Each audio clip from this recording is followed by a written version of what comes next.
Hello दोस्तों, स्वागत है आप सभी लोगों का राजस्थान एकेडमी पर। मैं प्रवीण सिंह आप सभी लोगों के साथ में। जैसा कि आप सभी लोग जानते हैं, हमने लास्ट ईयर भी यानी जो 2022 वाली सेकंड ग्रेड की भर्ती थी उसके लिए अच्छे तरीके से प्रिपरेशन करवाई थी और उसके लिए जो है कोर्स को कंप्लीट करवाने की पूरी कोशिश की गई थी। PYQ क्वेश्चंस भी करवाए थे। प्रीवियस ईयर का 2016 का जो पेपर है उसका सॉल्यूशन भी मैंने आप लोगों को जो है करवाया था और आप सभी लोगों ने जो है उसको बहुत अच्छा अप्रिशिएट किया था और सपोर्ट भी किया था। तो इसी प्रकार का प्यार आप जो है अब ये आने वाली न्यू जो सेकंड ग्रेड की भर्ती है उसमें भी जरूर बनाए रखिएगा। मैं आगे आने वाली सेकंड ग्रेड भर्ती के लिए पुनः एक बार जो है नए कोर्स और अपडेटेड बुक एकदम प्रॉपर तरीके से, लास्ट ईयर हमने जो बुक लॉन्च करी थी PYQ क्वेश्चंस की, उसके अंदर हम ईयर नहीं लिख पाए थे, पेज नंबर नहीं लिख पाए थे, कुछ क्वेश्चंस रह गए थे। तो अब उसको पूरा तरीके से अपडेट करने के लिए 11, 15, 16, 13 आपके 18, 22 सभी पेपर को इंक्लूड करते हुए बहुत अच्छे तरीके से हैंड रिटन PYQ सॉल्यूशन आप लोगों के लिए अवेलेबल करवाने वाला हूं। और आज हम इस वीडियो के अंदर बात करने वाले हैं कि हमें जो है आगे सेकंड ग्रेड की प्रिपरेशन कैसे करनी है, कौन कौन से टॉपिकों को हमें पहले कर लेना है, सेकेंडरी और सीनियर सेकेंडरी लेवल के जो टॉपिक है उसमें कहां से प्रैक्टिस करनी है, कौन सी बुक आप पढ़ सकते हो और किस प्रकार से आप स्ट्रेटजी रखेंगे ताकि जैसे ही लास्ट ईयर हमारे कुछ बच्चों का अभी जो रिजल्ट आने वाला है उसमें बहुत अच्छा स्कोर कर रहे हैं, तो अब जो आगे आपको कैसे प्रिपरेशन करनी है वो सब मैं इस वीडियो में बताने वाला हूं। ठीक है, सबसे पहले अपन देखेंगे तो आपके सेकंड ग्रेड का पेपर RPSC के द्वारा आयोजित किया जाता है और ये इसमें दो पेपर होते हैं। एक पेपर होगा आपके जीके का और दूसरा पेपर होगा आपके जो भी आप सब्जेक्ट लेंगे उसका। तो अपन बात करेंगे मैथमेटिक्स सब्जेक्ट्स के ऊपर और मैथमेटिक्स के अंदर कौन सा सब्जेक्ट का मतलब सिलेबस कितना है उसकी बात कर लेते हैं। इसमें आपके ग्रेजुएशन, सेकेंडरी और सीनियर सेकेंडरी लेवल के क्वेश्चंस आते हैं। सेकेंडरी तो कि ये नाम मात्र की आती है, केवल ये वाला पहला जो टॉपिक है नंबर सिस्टम, ये थोड़ा सा सेकेंडरी से बिलोंग करता है, बाकी सब चीज़ें सीनियर सेकेंडरी की ही रहने वाली है। अब बात करते हैं नंबर सिस्टम टॉपिक के ऊपर। तो नंबर सिस्टम में क्वेश्चन कैसे पूछे जाते हैं, तो बेसिकली इसके अंदर रेशनल नंबर क्या है, किस टाइप के होते हैं, कुछ नंबर दे दिए जाएंगे, पूछ लिया जाएगा which of the following is not rational, irrational किस टाइप के हैं, उस टाइप की चीज़ें आपसे पूछी जाती है। फिर आपसे रियल नंबर और डेसिमल का जो एक्सपेंशन होता है उन नंबरों का, जैसे 3/5 लिखा है तो उसका एक्सपेंशन क्या होगा, √2 लिखा है तो उसका वैल्यू क्या हो सकता है, इस टाइप के कुछ क्वेश्चंस आते हैं। ऑपरेशन ऑन रियल नंबर, तो गुणा, भाग, जोड़, बाकी ये जो सब आप करते हो ये आपको रियल नंबर के ऊपर करना है। और ऐसा नहीं है आपसे 2, 2, 4 होते हैं ऐसा पूछ लिया जाएगा, नहीं, उसमें अच्छे लेवल के क्वेश्चन बनते हैं। नंबर सिस्टम टॉपिक जो है आपके SSC का एग्जाम देते हो वहाँ भी आता है, यही टॉपिक आपके LDC में भी है, यही टॉपिक आपके जो है CDS के एग्जाम में है, यही टॉपिक RAS प्री में है, यही टॉपिक UPSC के प्री में है। तो ये जो नंबर सिस्टम टॉपिक है इसके अंदर बेसिकली आपको जो पूरी मैथ आप कह सकते हो, मैथ पूरी मतलब जो छोटे बच्चों को 8-10 तक पढ़ाई जाती है ना वो पूरी मैथ, ठीक है, जिसमें लॉ ऑफ एक्सपोनेंट भी आपको पढ़ने हैं। जैसे कि अगर A² = B² लिखा है तो ये फिक्स बात है कि A = B होगा। ऐसे ही अगर ये लिखा है कि A² × A³ तो दोनों का बेस सेम है इसलिए पावर ऐड हो जाएगी। इस प्रकार के जो रूल है वो आपको सीखने होते हैं। फिर इक्वल्स डिवीजन लेमा, एक जो ये थ्योरम है इक्वल्स की डिवीजन की, आपको ये पता ही होगी वैसे कि जिसके अंदर आप डिवाइड कर रहे हो वो बराबर क्या होता है जिसका डिवाइड किया जा रहा है, रिमाइंडर शेषफल क्या बच रहा है प्लस उसके अंदर किससे जो भाग दिया तब आपका भागफल क्या आया, वो आपने ये थ्योरम पढ़ रखी है। ठीक है, इसको अपन अच्छे से क्वेश्चन प्रैक्टिस के साथ सीखेंगे। और फंडामेंटल थ्योरम ऑफ अर्थमेटिक, यानी अंक गणित की जो छोटी मोटी थ्योरम्स है उनको आपको करना है। तो बेसिकली अगर मैं बात करूँ नंबर सिस्टम टॉपिक के अंदर, तो नंबर सिस्टम के अंदर आपको जो है जैसे इस टाइप के क्वेश्चन दे दिया, देखो कि √3 - √2 डिवाइड बाय √4, इसको थोड़ा सा सिंप्लीफाई करिए तो इसका रैशनलाइजेशन हो जाएगा, ये तो 2 हो जाएगा, ये 2 बार आएगा, इसका रैशनलाइजेशन होगा √3 + 2 / √3 + 2, ये कटेगा 3 का स्क्वायर 9 - 4। तो इस प्रकार की छोटी मोटी चीज़ें आपसे जो है पूछी जाएगी। ज़्यादा इसके अंदर मतलब नंबर सिस्टम से कोई ऐसा टफ क्वेश्चन अभी तक बना नहीं है जो नहीं सॉल्व हो रहा हो। हाँ, नॉर्मली क्वेश्चन आता है, अगर 1-2 बार आप ट्राई करेंगे सॉल्व हो जाता है। ठीक है, तो ये तो था आपने नंबर सिस्टम का टॉपिक। बात आ जाती है अच्छे लेवल के क्वेश्चन किससे आएंगे, तो ज्योमेट्री वाला टॉपिक। हाँ बिल्कुल, ये ज्योमेट्री वाला टॉपिक बहुत ज़्यादा इंपॉर्टेंट है। मैंने अभी देखा कि 11, 13, 15 और 16 लगभग 4 साल के अगर पेपर सॉल्व करें तो उसके अंदर इसके 30 से 32 क्वेश्चन हैं। कितने? 30 से 32 क्वेश्चन हैं ज्योमेट्री के। अब 30 से 32 क्वेश्चन कोई कम चीज़ नहीं है भाई, है ना, कोई छोटी चीज़ नहीं है। 30 से 32 क्वेश्चन 4 साल के अंदर अगर भाग दे तो लगभग 7 क्वेश्चन के आसपास आंकड़ा बैठ रहा है। कितने? 7 क्वेश्चन, कम से कम मतलब 5 क्वेश्चन तो आएंगे। अब ज्योमेट्री एक टॉपिक से 5 क्वेश्चन, 5 इंटू 2 10 नंबर का है, मतलब ये कम से कम 10 नंबर, मैक्सिमम तो 15-20 नंबर तक ये ज्योमेट्री वाला टॉपिक जा सकता है। लेकिन इस ज्योमेट्री में पढ़ना क्या है? तो ज्योमेट्री में पढ़ना है आपको 11-12 की चीज़ों को मिक्स करते हुए 10 तक की चीज़ें। कैसे? देखो क्या क्या पढ़ना है। तो लाइंस एंड एंगल, यानी कि रेखाओं और कोणों के बारे में पढ़ना है। Properties of angles eight A point, एक पॉइंट के ऊपर जो कोण बनता है उसकी क्या क्या विशेषताएं होती हैं, उसके क्या क्या गुण होते हैं। पैरेलल लाइंस क्या होती है, ट्रांसवर्सनल लाइंस क्या होती है, sides and angle of triangle, जो त्रिभुज होता है उसके लिए भुजा और कोणों के बीच में क्या संबंध होता है, ट्रायंगल की क्या क्या प्रॉपर्टीज़ होती है, उसका केंद्र क्या होता है, उसका ऑर्थो सेंटर क्या होता है, ये सब चीज़ें पता होनी चाहिए। Congruency of triangle, similar triangle क्या होते हैं, inequalities in a triangle, inequalities मतलब आप जानते होंगे त्रिभुज की 2 भुजाएं मिलकर के तीसरी से बड़ी नहीं हो सकती। ठीक है, इस टाइप की जो छोटी मोटी थ्योरम्स होती है ना कि 2 भुजाओं का डिफरेंस तीसरे से छोटा होगा, इस प्रकार की जो इनइक्वलिटीज़ है 3, उनके बारे में भी क्वेश्चन पूछे जाते हैं। Concurrence of medians and altitudes, altitudes क्या होते हैं आप पता होगा, परपेंडिकुलर, ठीक है, डाला जाता है जो एक शीर्ष से उठा करके एक भुजा के ऊपर। और मीडियन क्या होती है, तो सामने वाली भुजा को 2 बराबर भागों में तोड़ने वाली भुजा, ठीक है, ये मीडियंस होती है। फिर क्वाड्रिलेटरल के बारे में पढ़ना है, प्रॉपर्टीज ऑफ क्वाड्रिलेटरल के एंगल के बारे में है, साइड और डायगोनल जो पैरेललोग्राम के होते हैं यानी समांतर चतुर्भुज, रेक्टेंगल यानी कि आयत, रोम्बस यानी कि अपना रोम्बस क्या होता है आपको कुछ पता ही होगा, समचतुर्भुज, ट्रेपिज्म, ठीक है, स्क्वायर, इन सब के बारे में पढ़ना है। फिर आपको पढ़ना है mid point theorem. Mid point यानी कि किसी भी वर्ग है, आयत है, पैरेललोग्राम है, इनके साइड के मिड बिंदु पर हम अगर उनको मिलाते हैं तो बीच में से देखा होगा आपने एक वर्ग बनता है, कभी आपसे एक त्रिभुज बनाया जाता है, तो उसके मिड पॉइंट की जो अलग अलग थ्योरम है मतलब कॉन्सेप्ट है उनको आपको सीखना है। क्या ये मिड पॉइंट होने पर क्या क्या चेंज आते हैं वो चीज़ें सीखनी है। फिर आपको पढ़ना है circle and terms related to it, circle से रिलेटेड जितनी भी टर्म्स है, जैसे कि आपका कॉर्ड यानी जीवा क्या होती है, व्यास क्या होता है, त्रिज्या क्या होती है, परिधि क्या होती है, क्षेत्रफल क्या होता है, चाप क्या होता है, उसके केंद्र पर बना कोण क्या होता है, उसके केंद्र पर बने कोण और दूसरे उसके सामने वाले कोण में क्या संबंध होता है, ये सब आपको वृत्त सर्कल के अंदर पढ़ना है।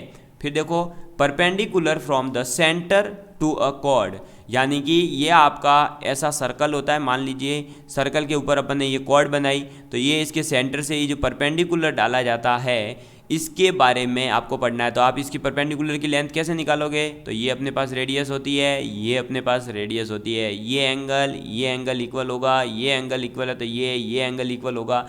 फिर आप जो है यहाँ पर टेन थीटा साइन थीटा निकाल करके आप इसकी वैल्यू निकाल सकते हो। इस प्रकार की चीज़ें आपसे पूछी जाती है। इक्वल कॉर्ड्स कब बनेगी, जब यहाँ पर ये और इधर इतनी ही डिस्टेंस पर ये जो डिस्टेंस है ये सेम होगी तब इक्वल कॉर्ड्स बनती है। इधर और इधर भी जब ये सेंटर से सेम डिस्टेंस पर जो कॉर्ड होगी वो दोनों इक्वल होती है। क्यों? क्योंकि सेंटर पूरा सर्कल जो है वो एक समान होता है, गोल, ठीक है। And their distance from the centre angle subtended bye an arc of a circle, जो ये आपका सपोज करिए ये सर्कल है, इस सर्कल के अंदर ये आपका आर्क है, ये चाप हो गया आर्क, यानी कि इसने ये कोण कितना बनाया, तो कोण, त्रिज्या और इस चाप में क्या संबंध होता है ये चीज़ें पढ़नी है। साइक्लिक क्वाड्रिलेटरल क्या होते हैं, तो जब सर्कल के अंदर एक क्वाड्रिलेटरल बनाया जाता है उसकी बात की जाती है। और tangent from a point on a circle, एक सर्कल के ऊपर ये मान लीजिए ये पॉइंट है तो यहाँ पर जो ये आपके टेंजेंट खींची जाएगी, स्पर्श रेखा खींची जाएगी, उसके बारे में भी आपको पढ़ना होता है, ठीक है। इसके ऊपर कई क्वेश्चन आए हुए हैं और मैं आपको जो अपनी पर्सनल खुद के द्वारा लिखी हुई हैंड रिटन बुक आपको अवेलेबल करवाऊंगा तब आपको पता चलेगा। मैं टॉपिक वाइज इस बार जो है सॉल्यूशन PYQ सॉल्यूशन आप लोगों को प्रोवाइड करवाने वाला हूँ। आप लोग चाहें तो हमारे ऐप को डाउनलोड कर सकते हैं, उसका लिंक डिस्क्रिप्शन में है। उसके अंदर लगातार हम जो है कंटेंट ऐड करेंगे, जीके का कंटेंट पूरा ऐड करने की कोशिश की जाएगी, मैथ्स का कंटेंट ऐड करेंगे, प्लस जो PYQs अभी तक आपको किसी ने प्रोवाइड नहीं करवाए जाएंगे। क्यों? क्योंकि इसमें मेहनत लगती है और वो चीज़ हम आप लोगों के लिए कर रहे हैं, तो वो चीज़ें आप लोगों को अवेलेबल करवाई जाएगी। एक ये थोड़ा सा मेंसुरेशन भी जो है 10th का ही आप टॉपिक मान सकते हो कि 11th 12th में आपको मेंसुरेशन नहीं पढ़ाया जाता है। तो ये अपना एक और 10th का टॉपिक है जिसमें आपको एक तो पढ़ना है पोर्शन एरिया निकालने का, यानी कि क्षेत्रफल निकालने का, और एक आपको पढ़ना है सरफेस एरिया एंड वॉल्यूम की बात करनी है। देखो जैसे कि area of plane figures involving, अब उसके अंदर भाई प्लेन फिगर्स का जो एरिया निकालना आपको आना चाहिए, किस किस को संबंधित कर, किस किस का, जैसे ट्रायंगल का, क्वाड्रिलेटरल का, सर्कल का, ठीक है। Area of sectors and segment of a circle, circle के वृत्तखंड, त्रिज्य खंड, इनका भी क्षेत्रफल आपको निकालना आना चाहिए जो 10th में आप पढ़ते हो। Problem based on areas and perimeter circumference of the above and plane figures. अब प्लेन फिगर्स का मतलब यही है कि rectangle, square, parallelogram, rhombus, trapezium, इन सभी का एरिया आप निकाल सको और इन सभी के पेरीमीटर से रिलेटेड, किसी इनके एरिया से रिलेटेड जो प्रॉब्लम आपके एग्जाम में आने वाली है उनको आप सॉल्व कर सकें, ठीक है। इस प्रकार के आपके क्वेश्चंस आने वाले हैं। इससे भी कई अच्छे क्वेश्चन बने हैं, लेकिन वो मतलब जो है आप इतनी बड़ी जो अभी आगे आप मैथ पढ़ोगे, इतनी सारी मैथ आप पढ़ लोगे, इतने सारे कॉन्सेप्ट आप पढ़ लोगे कि आपको अगर कुछ फॉर्मूला याद नहीं आ रहा होगा तो आप बना करके भी आंसर निकाल लेते हो मेंसुरेशन के अंदर।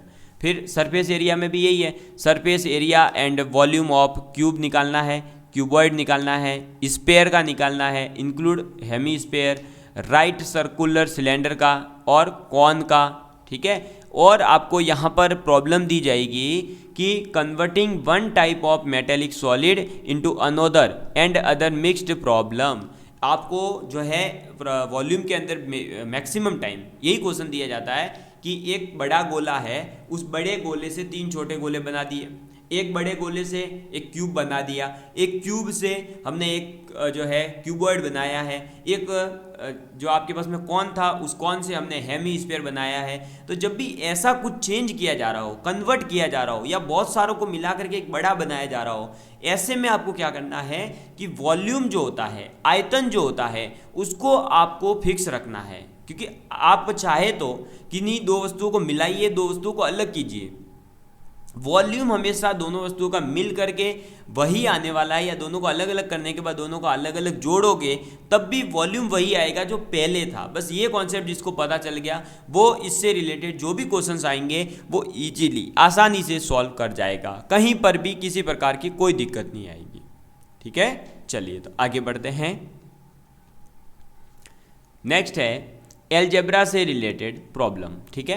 एलजेब्रा मतलब quadratic, AP GP, binomial, arithmetic, geometric और प्रोग्रेशन आपके, और इसके अलावा इसके अंदर ही आपके आ जाता है permutation, combination, binomial theorem, AP GP और आपका क्वाड्रेटिक इक्वेशन और आपका कॉम्प्लेक्स नंबर। ये ही सब चीज़ें जो है आपसे इसमें पूछी जाती है।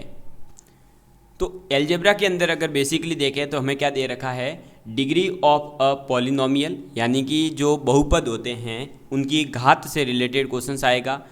Constant, linear, quadratic, cubic polynomial. तो देखो कांस्टेंट पद के रिलेटेड आ सकता है, लीनियर यानी एक घात वाले, क्वाड्रेटिक यानी 2 घात वाले, क्यूबिक यानी 3 घात वाले।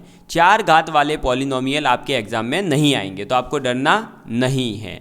जीरोज या रूट्स ऑफ अ पॉलिनोमियल या इक्वेशन, रिलेशनशिप बिटवीन जीरोज या roots and coefficient of a polynomial equation, problem based on remainder theorem and factor theorem, quadratic equation with real coefficient, relation between roots and coefficient, formation of quadratic equation with given roots, linear and quadratic in equation, algebra of complex number. अभी यहाँ तक की बात करते हैं, ये सब क्या दे रखा है सर इतना सारा।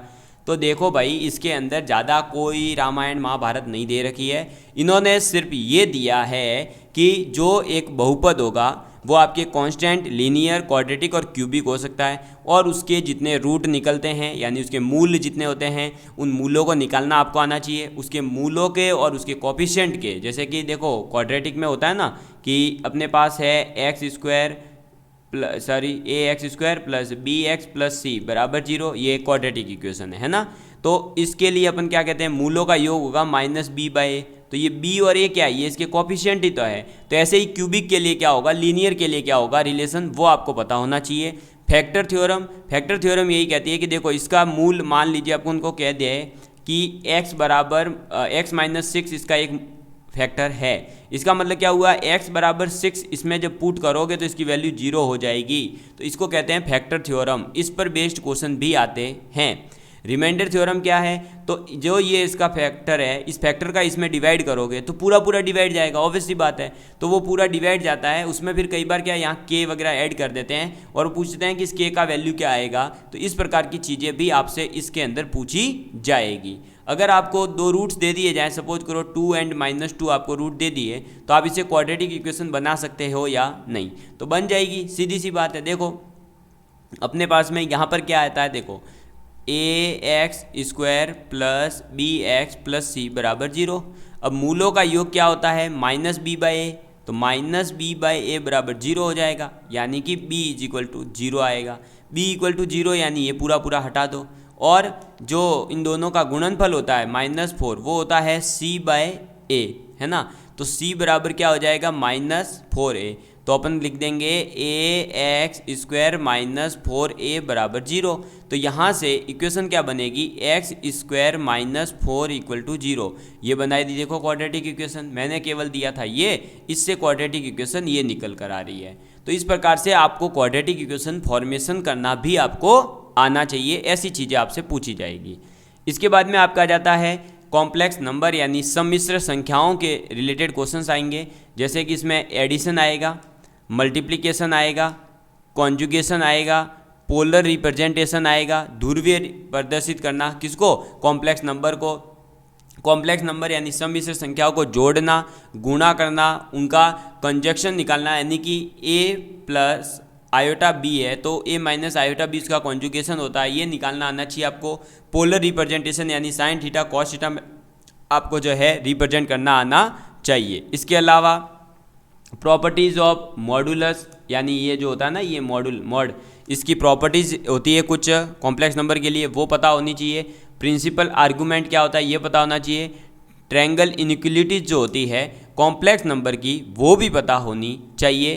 क्यूबिक रूट ऑफ यूनिटी, एक के जो है आपको पता होगा कि 3 रूट होते हैं, 1 ओमेगा क्यूब, इस प्रकार से, तो वो चीज़ें आपको पता होनी चाहिए। ज्योमेट्रिक इंटरप्रिटेशन किसका, कॉम्प्लेक्स नंबर का, ये पता होना चाहिए कि इसका मीनिंग क्या होता है, कॉम्प्लेक्स इंटरप्रिटेशन का मतलब। तो आप जानते होंगे कि ये जो होता है ना अपने पास, जैसे कि अगर ये लिखा है x प्लस आयोटा y, तो ये कॉम्प्लेक्स नंबर है ना। तो x और y ये क्या हुए, x और y, किसी भी ग्राफ के अंदर x और y एक पॉइंट को प्रदर्शित करेंगे, तो ज्योमेट्रिक इंटरप्रिटेशन ही तो हुआ ये। तो इस टाइप की चीज़ें भी आप लोगों से पूछी जाएगी। इसके बाद में अर्थमेटिक एंड ज्योमेट्रिक प्रोग्रेशन आपको पता होना चाहिए, AP-GP, ठीक है, HP नहीं पढ़ना है आपको। अर्थमेटिक एंड ज्योमेट्रिक मीन्स आपको निकालने आने चाहिए। Sum of finite arithmetic geometric progression और इनफाइनाइट ज्योमेट्रिक प्रोग्रेशन आपको आना चाहिए। और एक अच्छी चीज़ इसमें है कि अर्थमेटिको ज्योमेट्रिक प्रोग्रेशन, यानी कि ऐसी सीरीज जिसके अंदर अर्थमेटिक प्रोग्रेशन भी लग रहा हो और ज्योमेट्रिक प्रोग्रेशन भी हो रहा हो, एक ऊपर वाली टर्म्स में ज्योमेट्रिक होगा, नीचे वाली टर्म्स में अर्थमेटिक हो रहा होगा, यानी कि दो चीज़ें साथ में चल रही होगी। तो इससे रिलेटेड क्वेश्चंस भी आप लोगों से एग्जाम में पूछे जाएंगे, तो आप लोगों को तैयार करने हैं। वैसे बेसिकली मैंने AP-GP के जो प्रीवियस ईयर के क्वेश्चन पेपर है जो आए हुए हैं वो मैंने आपको करवाए थे। अगर आप लोगों ने वीडियोस देखे होंगे तो आपको पता होगा कि इस टाइप के क्वेश्चंस कितने ज़्यादा एग्जाम में आते हैं। Sum of n natural number, sum of square, आपको पता ही होगा नेचुरल नंबर का योग क्या होता है, n into n plus 1/2। Square का क्या होता है आपको पता ही होगा, ठीक है, n into n plus 1 into 2n plus 1/6। और क्यूबिक के लिए आपको पता ही होगा n इंटू n प्लस 1/2 का होल स्क्वायर, यानी जो नेचुरल नंबर का सम होता है उसका स्क्वायर कर देंगे तो क्यूबिक जो होती है 1 क्यूब 2 क्यूब प्लस 3 क्यूब, ऐसे इनका योग क्या हो जाएगा। फंडामेंटल प्रिंसिपल ऑफ काउंटिंग आपको पता होना चाहिए। फैक्टोरियल n क्या होता है, n फैक्टोरियल का मतलब क्या होता है आपको पता ही होगा, n into n-1 into n-2, ये पता ही है ना आपको। ये पता होना चाहिए। फिर permutation and combination and simple इसके एप्लीकेशंस आपको आने चाहिए। Binomial theorem for a positive integral index, positive integral index के लिए ही यानी n की वैल्यू हमेशा पॉजिटिव होगी, उन्हीं पर बेस्ड आपको क्वेश्चंस की प्रैक्टिस करनी है। जनरल टर्म आपको निकालनी आनी चाहिए, मिडल टर्म क्या होती है वो निकालनी आनी चाहिए, और जो बाइनोमियल कोफिशिएंट होते हैं उन बाइनोमियल कोफिशिएंट की कुछ प्रॉपर्टीज़ होती है, उनसे रिलेटेड बहुत सारे क्वेश्चंस आपके जो है एग्जाम में आए हुए हैं। मैं जब आपको PYQs करवाऊंगा तो आपको पता चलेगा कि देखिए मैं आपको बताऊंगा कि कैसे कैसे अलजेब्रा से क्वेश्चन आए हुए हैं। तो बेसिकली अलजेब्रा में 4 टॉपिक पढ़ने हैं, quadratic equation, complex number, APGP और परमुटेशन कॉम्बिनेशन और बाइनोमियल थ्योरम। वैसे 5 है लेकिन बाइनोमियल और परमुटेशन कॉम्बिनेशन को एक ही माने तो 4 टॉपिक आप लोगों को मेजर अलजेब्रा के अंदर पढ़ने हैं, और ये सभी 11th के ही टॉपिक हैं। ये सभी के सभी 11th में दे रखे हैं, quadratic, complex number, arithmetic, geometric और परमुटेशन कॉम्बिनेशन और बाइनोमियल, यानी ये सीनियर सेकेंडरी लेवल तक अपन आ चुके हैं। देखो 10th की चीज़ें डिस्कस हो गई, ये 11th की आ गई, और जो अब आगे आएगी वो सभी 12th की ही आएगी। जैसे मैट्रिक्स आपके बात की जाए तो मैट्रिक्स एंड डिटर्मिनेंट, मैट्रिक्स में आपको मैट्रिक्स के बारे में पढ़ना है, अलजेब्रा मैट्रिक्स के यानी गुणा भाग जोड़ बाकी ये आना चाहिए, टाइप्स ऑफ मैट्रिक्स पता होनी चाहिए, डिटर्मिनेंट्स ऑफ ऑर्डर 2, 2 ऑर्डर की और 3 ऑर्डर की जो डिटर्मिनेंट होती है उनका आपको जो है पूरा नॉलेज होना चाहिए, डिटर्मिनेंट्स की प्रॉपर्टीज़ पता होनी चाहिए, एडजॉइंट क्या होता है, evaluation of inverse of square matrix, inverse निकालना भी आपको आना चाहिए, किसको यूज करते हुए, डिटर्मिनेंट को यूज़ करते हुए। एलिमेंट्री आपको ट्रांसफॉर्मेशन भी आने चाहिए, ट्रांसफॉर्मेशन जो होते हैं ना, रो से कॉलम में, कॉलम से रो न रो में ये से ये करने पर ये हुआ, इस टाइप का जो ट्रांसफॉर्मेशन आप करते हो वो भी आपको पता होना चाहिए। और जो ट्रांसफॉर्मेशन यहाँ सही से सीख जाता है उसको LPP जो टॉपिक है, लीनियर प्रोग्रामिंग प्रॉब्लम, उसके अंदर बहुत ज़्यादा हेल्प मिलेगी, बहुत अच्छे से समझ में आ जाता है वो। टेस्ट ऑफ कंसिस्टेंसी, इसके ऊपर बेस्ड क्वेश्चन जो है आया हुआ है। Solution of simultaneous linear equation in 2 और 3 वेरिएबल, 3 वेरिएबल की ही आती है मैक्सिमम टाइम, 2 वेरिएबल की वो देते ही नहीं है, 3 वेरिएबल की इक्वेशंस देते हैं और उनका सॉल्यूशन निकालने को आपसे पूछा जाता है। और वो अभी जस्ट कल ही मैंने जो है इससे रिलेटेड एक क्वेश्चन सॉल्व किया है, और वो आपके सेकंड ग्रेड 2015 में आया हुआ है, मैं आपको करवाऊंगा, बहुत अच्छा क्वेश्चन था। डिटर्मिनेंट और मैट्रिक्स को यूज करके उसको सॉल्व किया जाता है, उसके लिए अलग अलग जो है वैज्ञानिकों ने मेथड दे रखे हैं। ठीक, चलिए, तो ये मैट्रिक्स एंड डिटर्मिनेंट आप लोगों को बहुत अच्छे से पढ़ लेना है। डिटर्मिनेंट एंड मैट्रिक्स के अंदर भी क्वेश्चन अच्छे खासे आते हैं, हालांकि इससे ये फिक्स है कि 2-3 क्वेश्चन ही आ पाते हैं, क्योंकि ये बड़े टॉपिक है और इनके क्वेश्चन UPSC मेंस वगैरह में वहाँ ज़्यादा पूछे जाते हैं। जहाँ भी इससे मतलब आपको जो है रिटर्न लिखना हो, आपको लिखने का जब पेपर होगा, सब्जेक्टिव पेपर वहाँ होगा, वहाँ पर आपके मैट्रिक्स और डिटर्मिनेंट जो है ज़्यादा आने की प्रयास रहते हैं। ठीक है, सेट, रिलेशन एंड फंक्शन, ये 11-12 दोनों में ही है, और ये ग्रुप थ्योरी यानी आपके जो आगे ग्रेजुएशन वाला पोर्शन है उसमें भी ये काफ़ी हेल्प करेगा, तो इसको बहुत अच्छे से पढ़ लेना। सेट क्या होता है, इनका रिप्रेजेंटेशन कैसे होता है, अलग अलग प्रकार के जो सेट्स है उनके बारे में, इनके वेन डायग्राम बनाना सीख लेना। वेन डायग्राम का फ़ायदा आप प्रोबेबिलिटी वाला जो टॉपिक होगा उसमें भी ले सकोगे, और इसके अलावा जो सेकंड ग्रेड मैथ के अलावा कहीं पर भी आप अगर मैथ का पेपर दोगे तो वहाँ ये वेन डायग्राम बनाना सीख गए तो आप कई सारे क्वेश्चंस जो है सॉल्व कर पाओगे। Operation on sets, union, intersection, ठीक है, ये सब। डी मॉर्गन्स लॉ क्या कहते हैं, practical problem based on D Morgan's law. ठीक है, ऑर्डर्ड पेयर क्या होते हैं, रिलेशंस क्या होते हैं, domain, codomain of relation, equivalence relation क्या होता है, तो जो रिफ्लेक्सिव होता है, ट्रांजिटिव होता है, ठीक है, और आपका इक्विवेलेंस होना, इक्विवेलेंस का मतलब क्या है, सिमेट्रिक, रिफ्लेक्सिव एंड ट्रांजिटिव। ठीक है, ये तीनों जो होता है वो इक्विवेलेंस रिलेशन होता है। Function as a special case of relation, तो जो संबंध होते हैं, देखो सेट और सेट के अंदर जब A क्रॉस B हो जाता है तो इसके जो सबसेट होते हैं, A क्रॉस B के जो सबसेट होते हैं वो रिलेशन कहलाते हैं, और इस रिलेशन के अंदर भी पर्टिकुलर कुछ टाइप होता है स्पेशल, उसे अपन कहते हैं फंक्शन। क्या कहते हैं, फंक्शन कहते हैं। फिर इस फंक्शन की डोमेन क्या होती है, को डोमेन क्या होती है, फंक्शन की रेंज क्या होती है, इन्वर्टिबल फंक्शन है या नहीं है, और इवन फंक्शन क्या होते हैं, ऑड फंक्शन क्या होते हैं, इनटू फंक्शन क्या होते हैं, ऑन टू फंक्शन क्या होता है, वन टू वन क्या होता है, ये सब आपको पढ़ने हैं।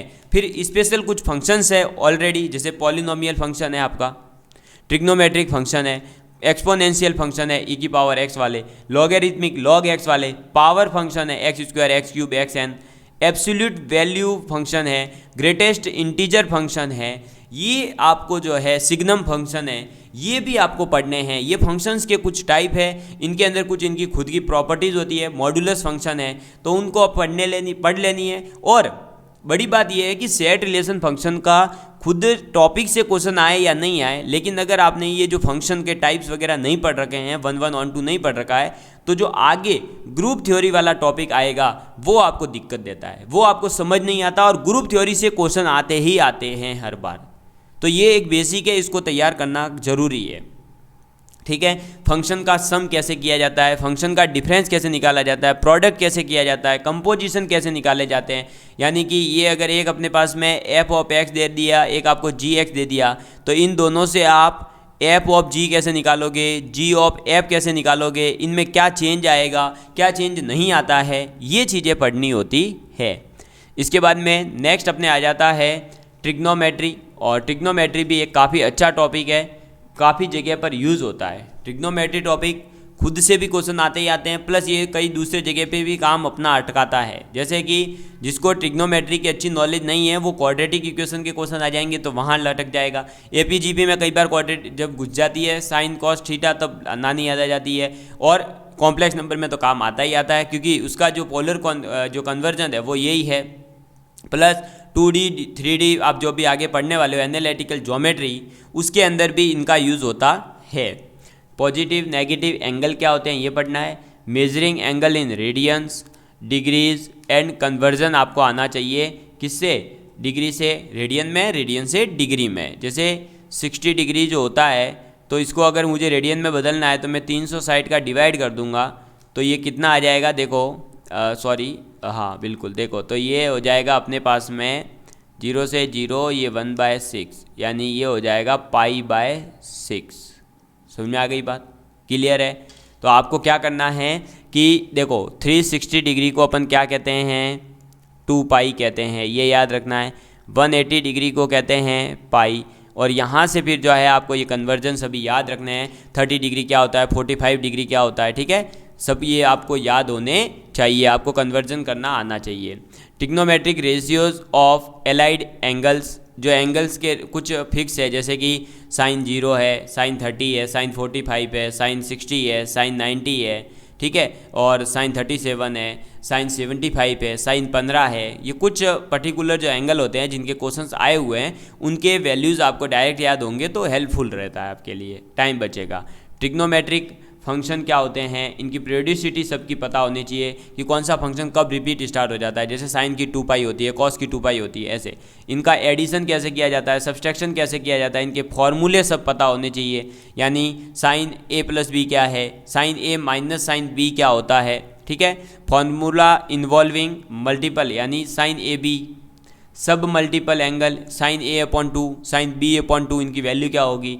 General solution of trigonometric equation, कोई भी एक ट्रिग्नोमेट्रिक इक्वेशन दी जाएगी तो उसका जनरल सॉल्यूशन कैसे लिखा जाता है वो आपको पता होना चाहिए। n के टर्म्स में लिखते हैं उसको अपन, ठीक है। Inverse trigonometric function, principal value only, ठीक है। तो इन्वर्स ट्रिग्नोमेट्रिक फंक्शन जो होते हैं उनका आपको पता होना चाहिए। ट्रिग्नोमेट्री का जस्ट उल्टा ही है इन्वर्स ट्रिग्नोमेट्रिक, सभी चीज़ें सेम चलती है, फॉर्मूले वगैरह, बस आपको जो है ऊपर -1 लगाना होता है। इसमें प्रिंसिपल वैल्यू मतलब वही है, 0 से लेकर 90 तक के जो इन्वर्स ट्रिग्नोमेट्रिक के वैल्यूज़ हैं वो आपको पता होने चाहिए, बाकी आगे नहीं जाना है। और इनकी जो भी एलिमेंट्री प्रॉपर्टीज़ है वो पढ़नी है। Problem on height and distance, height and distance का क्वेश्चन लगभग नहीं आता है। 2011, 13, 15 और 16 4 साल के पेपर सॉल्व किए, केवल एक क्वेश्चन हाइट एंड डिस्टेंस पर बेस्ड आया है। चलिए, इसके बाद में ये आपको मैंने बता दिया कि आपको जो है किसमें क्या पढ़ना है। इसके बाद अपना नेक्स्ट आ जाता है एनालिटिकल ज्योमेट्री। एनालिटिकल ज्योमेट्री, देखो ज्योमेट्री के अंदर जो आपने पीछे देखा वो सब क्या था, केवल और केवल जो है आपका एक पेपर के अंदर बात हो रही थी, ठीक है। हाँ, सिर्फ एक्स और वाई एक्सिस की बात होगी। लेकिन अब जो आप एनालिटिकल ज्योमेट्री है इसमें 2D की तो बात होगी ही होगी, और 2D के अंदर भी प्लेन वगैरह उनकी बात होगी, और 3D की भी बात होगी, ठीक है। 3D मतलब आपका वही कौन, स्फीयर है, क्यूबॉइड है, क्यूब है, उनके बारे में, इलिप्स है, पैराबोला है, हाइपरबोला है, इनकी बातें होगी। 2D के अंदर देखिए किसकी बात हो रही है, पहले कार्टेशियन कोऑर्डिनेट्स आपको पता होने चाहिए, यानी एक्स वाई के टर्म में। डिस्टेंस बिटवीन 2 पॉइंट कैसे निकालनी है, सेक्शन फार्मूला, इसके ऊपर बेस्ड क्वेश्चन आया है। शिफ्ट ऑफ ओरिजिन पता होना चाहिए क्या होता है। Equation of a straight line in various form, ये जो आपकी एक सीधी रेखा होती है उसके अलग अलग कई प्रकार होते हैं। स्लोप फॉर्म अलग होती है, पॉइंट फॉर्म अलग होती है, 2 पॉइंट फॉर्म अलग होती है, 1 पॉइंट फॉर्म अलग होती है, तो वो आपको पता होने चाहिए। एंगल बिटवीन 2 लाइन्स, 2 लाइन के बीच का कोण क्या है ये आपको पता चलना चाहिए, और इस पर बेस्ड क्वेश्चन आया है। Distance of a point from a line, एक लाइन से एक पॉइंट की डिस्टेंस कितनी होगी। Lines through the point of intersection of 2 given line, 2 लाइनें दे रखी है, उनका इंटरसेक्शन पॉइंट है, उससे जो लाइन जाती है उसके बारे में आपको पढ़ना है। Equation of the bisector of the angle between 2 lines, 2 line का जो बीच में एंगल बन रहा है उस एंगल का बाइसेक्टर जो होगा, यानी उस एंगल को 2 समान भागों में बांटने वाला जो एंगल, जो लाइन होगी, उस लाइन की इक्वेशन क्या होगी। कॉन्क्रुएंसी ऑफ लाइंस, सेंट्रोइड क्या होता है, ऑर्थो सेंटर क्या होता है, इन सेंटर क्या होता है, सरकम सेंटर ऑफ ट्रायंगल, तो ट्रायंगल के लिए और सेंट्रोइड क्या है, ऑर्थो सेंटर क्या है, इन सेंटर क्या है, सरकम सेंटर क्या है। देखो सेंट्रोइड यानी उसके बीच में आने वाला, ऑर्थो सेंटर यानी उसके लंब से बना हुआ सेंटर, और इन सेंटर यानी उसके जो ट्रायंगल के अंदर आने वाला, उसके बाहर अगर सर्कल बना है तो सर्कल का जो सेंटर होगा उसे इन सेंटर कहेंगे, और सर्कल चारों कोनों पर बना दिया जाए तो बाहर जो एक बड़ा सा सर्कल बनेगा उसका क्या होगा, वो सब चीज़ें। General equation of second degree, a x square plus b x plus c square c z square plus 2f x 2g x 2f y plus c is equal to 0, आपने बड़ी सी एक इक्वेशन पढ़ रखी होगी, बता देंगे आपको, टेंशन मत लो। नेचर ऑफ कॉनिक के बारे में बात करनी है, जिसमें देखो equation of circle in various form, equation of tangent circle की, नॉर्मल की, कॉर्ड की, पैरामेट्रिक इक्वेशन क्या होती है सर्कल की वो पता होना चाहिए। Intersection of circle with a straight line, एक लाइन अगर सर्कल को काटती है तो उसका इंटरसेक्शन पॉइंट वगैरह कैसे निकाले जाते हैं। फिर equation of circle through the point of intersection of 2 circle, 2 circle intersect कर रहे हैं तो 2 पॉइंट मिलेंगे, उन 2 पॉइंट से सर्कल की इक्वेशन कैसे लिखी जाएगी वो आपको पता होना चाहिए। इक्वेशन ऑफ पैराबोला आपको पता होना चाहिए, इलिप्स पता होने चाहिए, हाइपरबोला की पता होनी चाहिए, इनकी फोकई क्या होती है, डायरेक्ट्रिक्स क्या होती है, इसेंट्रिसिटी क्या होती है यानी ई, पैरामेट्रिक इक्वेशन क्या होती है, इक्वेशन ऑफ टेंजेंट इनकी पता होनी चाहिए, इक्वेशन ऑफ नॉर्मल कैसे लिखी जाती है, ये सब आपको पता होना चाहिए। और जो प्रॉब्लम बेस्ड ऑन लोकस, इनका जो बिंदु पथ होता है उस बिंदु पथ पर बेस्ड जो क्वेश्चंस आते हैं वो भाई साहब बहुत अच्छे क्वेश्चन आते हैं, और कई क्वेश्चंस आए हैं। तो बिंदु पथ को किसी भी क्वेश्चन में, किसी भी डायग्राम के लिए सॉल्व करने का एक फिक्स मेथड है, उसी मेथड से आप जाओगे तो जल्दी आंसर आएगा, अदरवाइज आपको टाइम लगेगा। तो आपको क्या करना है कि जो आपको जब सिखाया जाएगा मेरे द्वारा तो आपको बहुत अच्छे से उसको सीख लेना है, ठीक है। फिर इन सभी की आपको क्या है, पोलर इक्वेशन भी पता होनी चाहिए। Polar equation of tangent, normal, asymptotes क्या होती है, अनंत स्पर्शी, ये अभी आपके अनंत स्पर्शी ग्रेजुएशन वाला जो पोर्शन है उसमें भी है। कॉर्ड ऑफ कॉन्टैक्ट क्या होती है, ऑक्सिलरी सर्कल के बारे में आपको पता होना चाहिए, डायरेक्टर सर्कल आपको पता होना चाहिए, और डायरेक्टर सर्कल से रिलेटेड एक क्वेश्चन आया हुआ है इलिप्स के लिए रिलेटेड। इन सभी से जो भी प्रॉब्लम्स है वो आपको पता होनी चाहिए।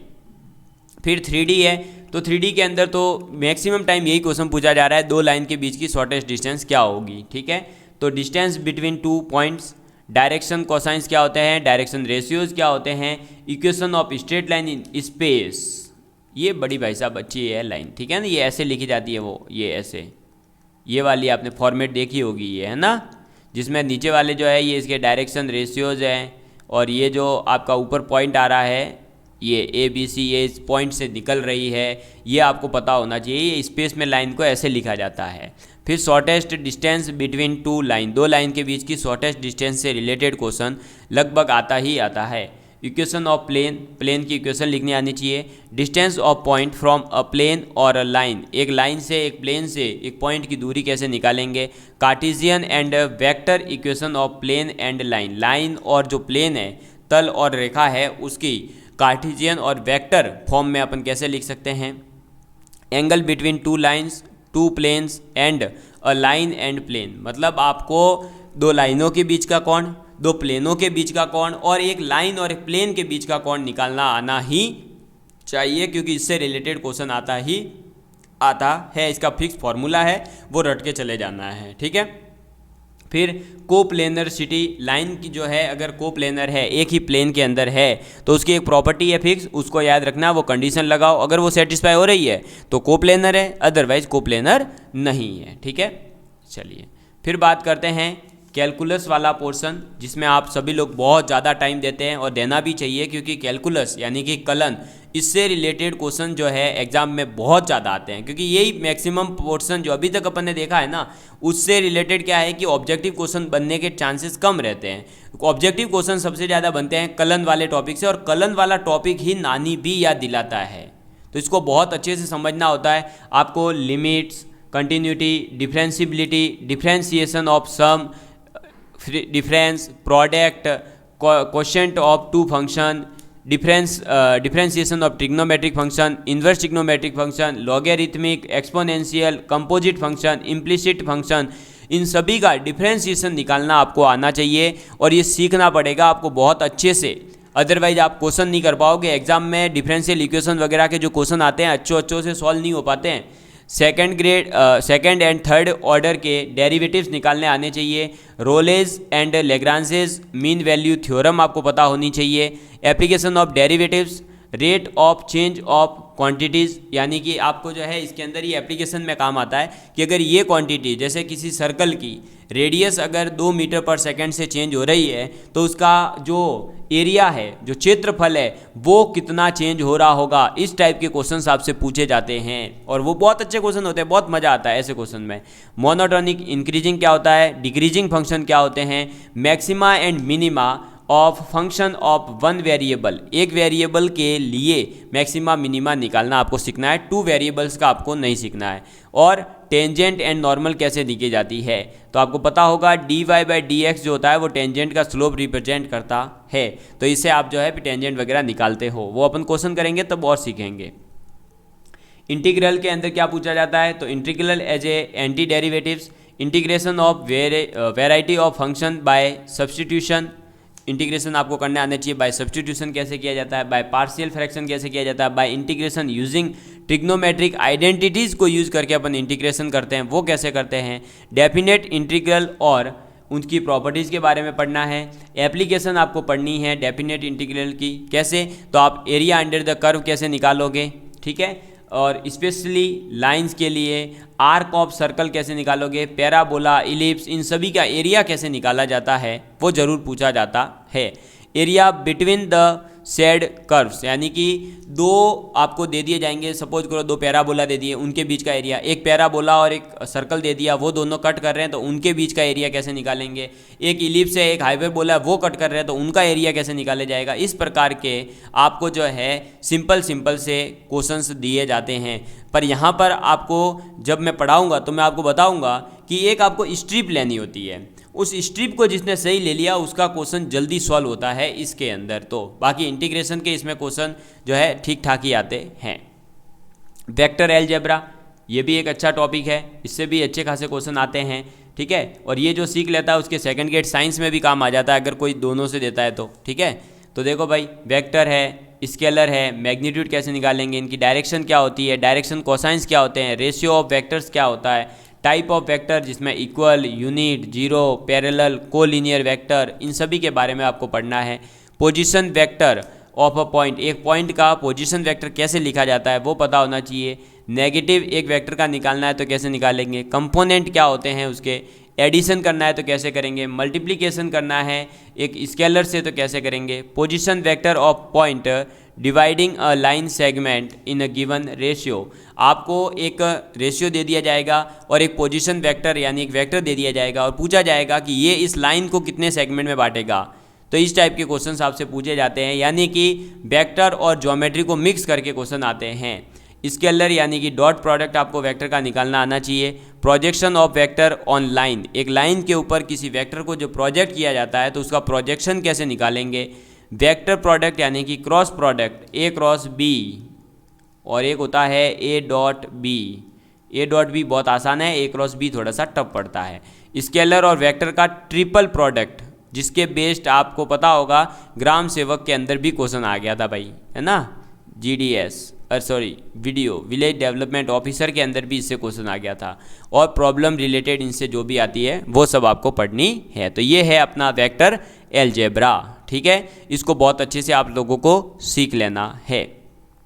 इसके बाद में आपका लास्ट जो 11-12 का बेस्ड टॉपिक है वो है स्टैटिक्स एंड प्रोबेबिलिटी। ये बहुत ही आसान सा टॉपिक है और इससे क्वेश्चन भी बहुत आसान आते हैं, सिंपल से क्वेश्चन पूछे गए हैं। अभी तक इससे जो है बड़े क्वेश्चन बर्नौलीज वगैरह बेस्ड थ्योरम वगैरह पर बेस्ड क्वेश्चन नहीं आए हैं।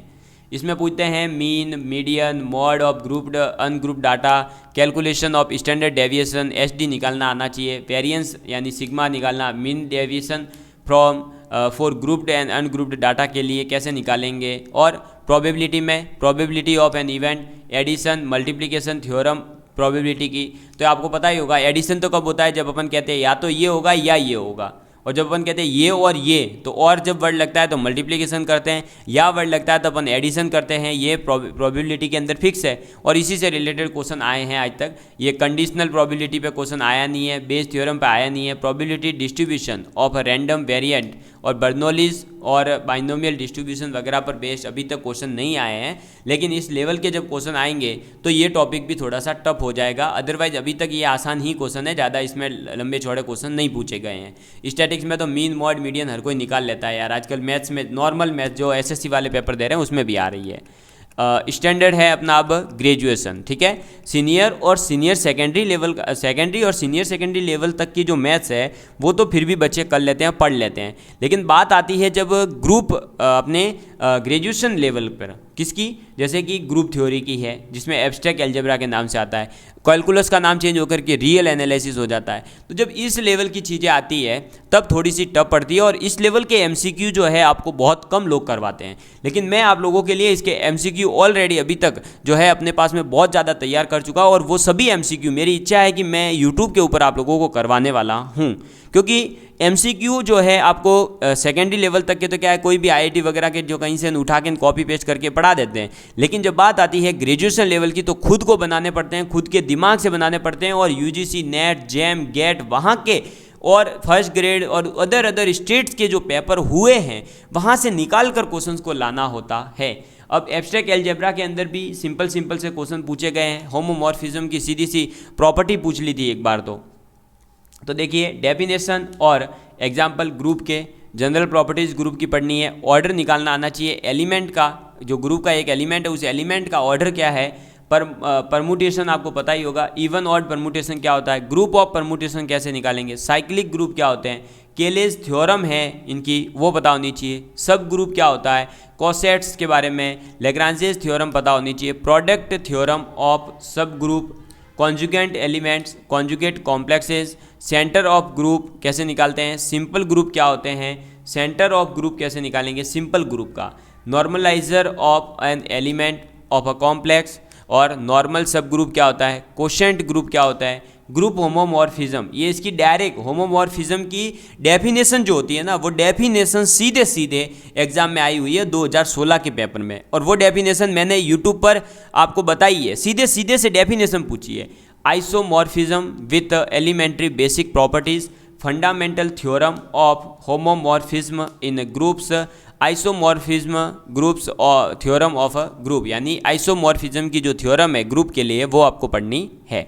फिर है रियल एनालिसिस। वैसे बेसिकली ग्रेजुएशन लेवल के जो क्वेश्चंस हैं वो कई बार जो है कम ही पूछे जाते हैं, अभी तक तो फिक्स था, लेकिन 2022 में जो आंकड़ा इन्होंने बताया नहीं था इस पर, तो हो सकता है इस बार जो है थोड़े बहुत आपको वेरिएशन देखने को मिले होंगे, लेकिन अभी तक जो है इसका ट्रेंड फिक्स था, तो ग्रेजुएशन के क्वेश्चन कम आते थे और टॉपिक भी ग्रेजुएशन के थोड़े से कम है। और अगर आपने जो है पीछे वाली चीज़ें अच्छे से पढ़ रखी है, कौन सी चीज़ें, 11-12 की जो चीज़ें अच्छे से पढ़ रखी है, तो यहाँ पर मैं आपको बताऊँगा कि देखो कैसे कौन सी चीज़ रिलेट करती है और रिलेट करने पर वो आसान हो जाएगी थोड़ी।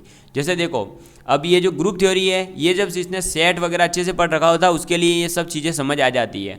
Real number as a complete order field, linear sets, lower upper bound क्या होते हैं, लिमिट पॉइंट्स क्या होते हैं, closed and open sets, real sequence, limit, convergence of sequence, convergence of series, test for convergence of series, absolute convergence, uniform convergence of sequence series of function.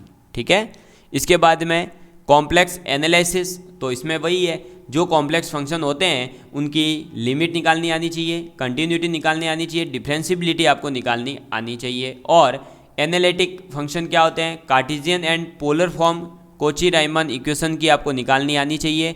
Harmonic function क्या होते हैं, conjugate function और conformal mapping जो होती है वो आपको आनी चाहिए। और ये जरूर कॉम्प्लेक्स एनालिसिस थोड़ा सा एक लेवल का टॉपिक है और इसके जो क्वेश्चन आते हैं वो थोड़ी सी नानी याद दिलाते हैं, लेकिन टेंशन नहीं लेना, मैंने आपको जो पढ़ा दिया फिर आप देख लीजिएगा कि किस प्रकार से आप समझ जाते हैं, क्योंकि इन चीज़ों को जो है बहुत आराम से और बहुत प्यार से पढ़ाने की ज़रूरत होती है। थोड़ा सा बेसिक से उठाना पड़ता है बच्चे को, जब बेसिक से उठाते हैं तो ऑब्वियस सी बात है कि बच्चे से समझ में आ ही जाता है। ठीक है, आपने गामा बीटा फंक्शन का मेरा वीडियो देखा होगा और जिसने देखा उसको पता होगा कि इतनी आसानी से समझा दिया था कि हर बच्चा समझ गया था कि क्या होता है।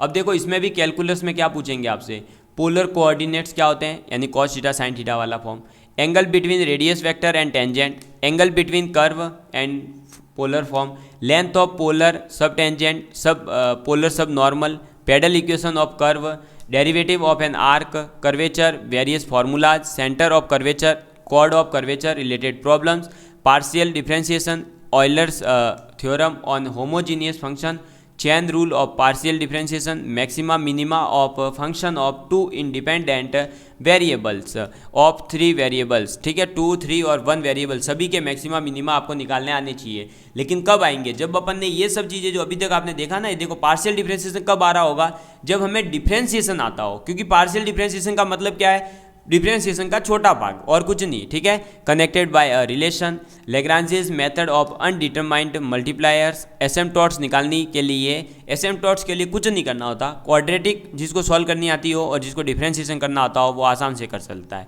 डबल पॉइंट क्या होता है, कर्व ट्रेसिंग आपको पता होना चाहिए, एनवलप्स क्या होते हैं, इवैल्यूएट्स करना आना चाहिए, बीटा और गामा फंक्शन क्या होते हैं पता होना चाहिए, क्वाड्रेचर क्या होता है, रेक्टिफिकेशन क्या होता है, volume and surface of solid of revolution, अगर अपन ने एक पेन को लेकर के घुमाया तो उससे क्या बनेगा, वो जो बनेगा उसका वॉल्यूम सरफेस कैसे निकालेंगे वो पता होना चाहिए। फिर integration and differentiation under the sign of integration, integration के अंदर इंटीग्रेशन और डिफरेंशिएशन कैसे किया जाता है, evaluation of double and triple integrals. ठीक है, डबल ट्रिपल इंटीग्रल्स आपको निकालने आने चाहिए, इनके एप्लीकेशन, एरिया और वॉल्यूम निकालने में क्या है वो पता होना चाहिए। ये एक डिरिचलेट इंटीग्रल एक पर्टिकुलर टाइप है वो आपको पता होना चाहिए। और आप जो है किसी भी जो डबल डेरिवेटिव है, आप कह सकते हो डबल इंटीग्रल है, ट्रिपल इंटीग्रल है, उसको वन इंटीग्रल में कैसे चेंज करोगे, वन को ट्रिपल में कैसे चेंज करते हैं, इस प्रकार की चीज़ें भी आपके पूछी जाती है।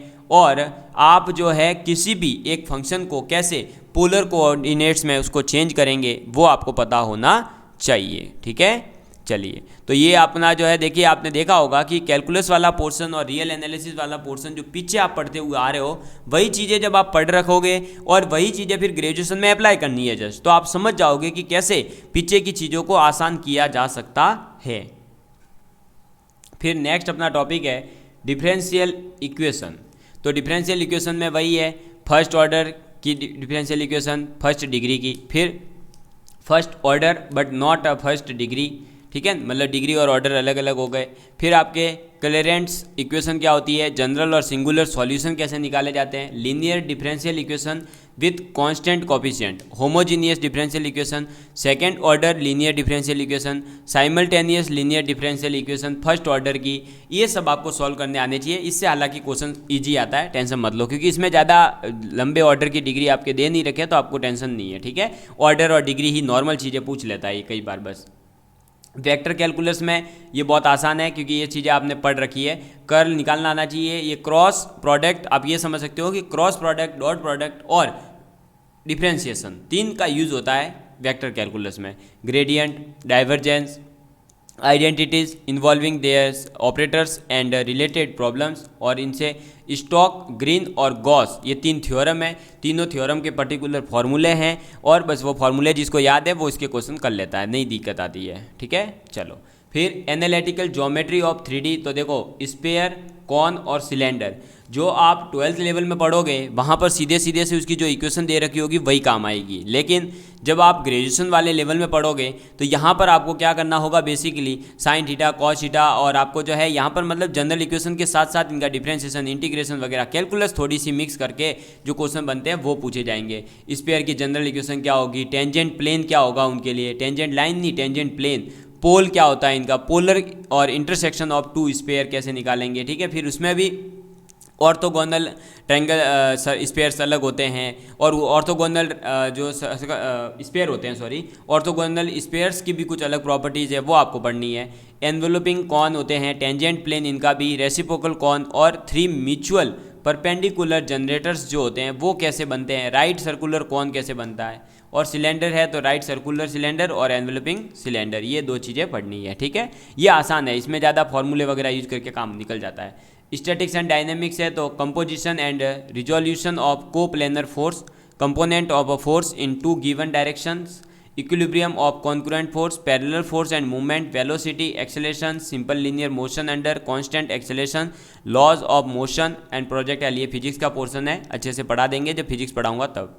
लीनियर प्रोग्रामिंग तो ये एलपीपी है, पूरी की पूरी इसमें पढ़नी होती है, बस ये जा लास्ट में थोड़ा सा ये पढ़ लेना, कॉन्वेक्स एंड क्या होता है, सिंप्लेक्स मेथड क्या है, और ड्यूलिटी का नेचर जो है, ड्यूलिटी का जो कॉन्सेप्ट है वो पढ़ लेना। बाकी असाइनमेंट प्रॉब्लम है और ट्रांसपोर्टेशन प्रॉब्लम है, ग्राफिकल मेथड है, ये तो सब बहुत आसान होते हैं। फिजिबल और इनफिजिबल रीजन इनका कुछ होता है, ऑप्टिमल फिजिबल सॉल्यूशन कैसे निकाला जाता है। ठीक है, और 3 जो है कांस्टेंट तक की ही बातें करनी है, 3 से ज़्यादा नहीं पहुंचना है अपने को। फिर है अपना लास्ट टॉपिक ग्रेजुएशन का, वो है numerical analysis and difference equation.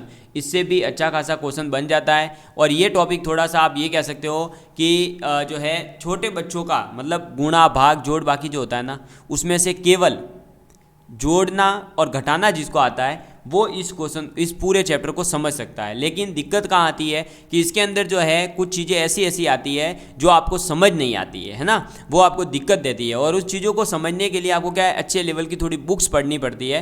तो वो बुकें आप तो नहीं पढ़ोगे, तो वो पूरा का पूरा ये टॉपिक तो मैं कह रहा हूँ आप मेरे भरोसे छोड़ देना, मैं अच्छे से आपको समझा दूंगा, है ना। इसके लिए आपको कहीं कंटेंट नहीं मिलता है, बहुत कम ही मिलता है, और इसको पढ़ाते भी कम लोग हैं। और आपने देखा होगा कि लोग यही कहते हैं कि आप 12th वाला अच्छे से तैयार कर लो, ग्रेजुएशन वाला छोड़ दो। लेकिन हो सकता है ना भाई, किसी को अगर टॉप करना है तो उसके लिए अपन जो है थोड़ा सा ये तो करवा दूंगा, मैं करवा दूंगा। ये टीचिंग मेथड तो आपको पता ही है, आपका टीचिंग मेथड बीएड वालों में आप बहुत अच्छे से पढ़ते हो।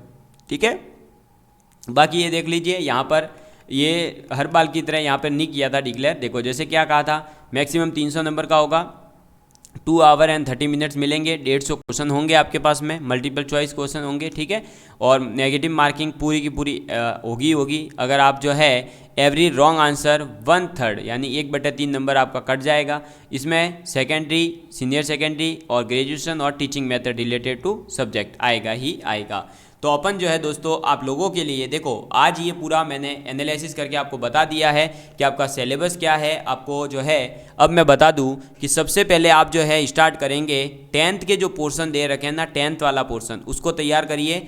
फिर 10th के बाद में 11 12th का जो पोर्शन है उसको तैयार करिए। ये 2 तैयार हो जाएंगे ना, इसके बाद में मैं आपको PYQs करवाऊंगा इनसे रिलेटेड। फिर अपन ग्रेजुएशन वाला जो टॉपिक है वो मैं जो आपको बोलूँ वे टॉपिक आपको तैयार करने हैं, क्योंकि ग्रेजुएशन के अंदर अगर आप जो है सब कुछ तैयार करने चले गए तो आप पीछे रह सकते हो। ठीक है, और बेस्ट बुक आपके लिए बता दूं तो बेस्ट बुक यही है कि 11 12th का जो पोर्शन है ना, ये देखो ये वाला 10th और 11 12th वाला पोर्शन, इसके लिए आप कोई भी IIT JEE की जो बच्चे तैयारी करते हैं उनकी एक बुक ले आओ, एडवांस नहीं, केवल JEE मेंस लेवल तक की, है ना। और उस लेवल के बुक में जो क्वेश्चन दे रखे हैं वो कर लीजिए। और बाकी मैं आप लोगों को PYQ करवाने वाला हूं, और PYQ भी केवल राजस्थान के नहीं, UP PSC के, हरियाणा के, दिल्ली के, KVS के, NVS में, TGT PGT में जो क्वेश्चन आए हुए हैं वे ही रिपीट होते हैं। मैंने देखा एक अपने क्वेश्चन था जो 2011 में भी अपने आया था, फिर 2018 में भी आया, और वो का वो क्वेश्चन यूपीएससी जो यूपीपीएससी है यानी कि उत्तर प्रदेश वालों के टीजीटी में 2016 में आया, यानी जिसने 11 का सॉल्व किया था उसके 16 में काम बन जाता, जिसने 16 का किया था उसके 18 में काम बन जाता। तो मतलब पिछले साल के कुछ क्वेश्चंस तो रिपीट होते ही हैं, और क्वेश्चन नहीं तो कम से कम कॉन्सेप्ट तो रिपीट होगा ही होगा।